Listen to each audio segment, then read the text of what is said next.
Welcome back to 13C, everyone. Donald Trump has officially announced he is running for president. And I'm sure the question on your mind, as was on my mind when I met with him and thought he might be running back at the NRA meeting, was exactly what is his position on the Second Amendment, specifically.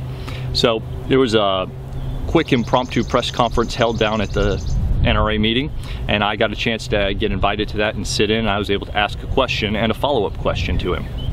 And to give you a little preface on this question that I asked him, there are some people who claim that the Second Amendment only applies to muskets. And I say that's absolutely ridiculous. That would be akin to saying that the First Amendment only applies to printing presses. It's just an absurd proposition, and it's nowhere grounded in constitutional law, common law, or anything going back. You know, the right to keep and bear arms is the right to keep and bear arms. You have a right to defend yourself, to defend your family, and to defend your country. So, with those things in mind, I asked him a question. He gave me a overall view, answer the question, and then I specifically asked him about AR-15's in general, trying to find out where he would come down.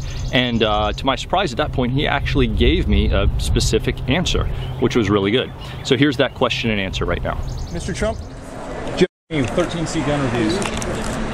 Would you agree that, like, the printing press is to the modern day internet and other forms of media, television and whatnot, that an AR-15 would be the same to a musket and deserve the same protection under the Second Amendment? I think it's amazing, and I think I just walked through the floor. My sons, as you probably saw, are lifetime members of the NRA. That's excellent. So they know every gun that's ever even thought about, let alone produced. But no, I'm a big fan of the Second Amendment and the NRA and what it represents. And that would include things like AR-15? Sure. Excellent. Thank you so much. As you can see, I didn't take that first response as fully answering my question, and I was glad to see on the follow-up question that he did in fact acknowledge that AR-15's are covered under the Second Amendment. I was pleasantly surprised to hear a specific answer from him on that. I'd like to thank Donald Trump for his time in taking and answering my questions. And I want to thank all of you for watching.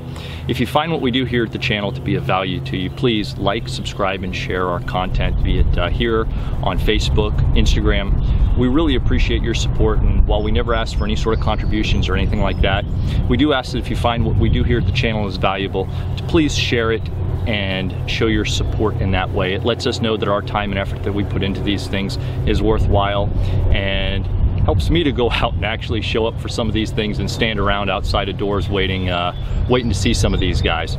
Thanks again, everyone. Be safe.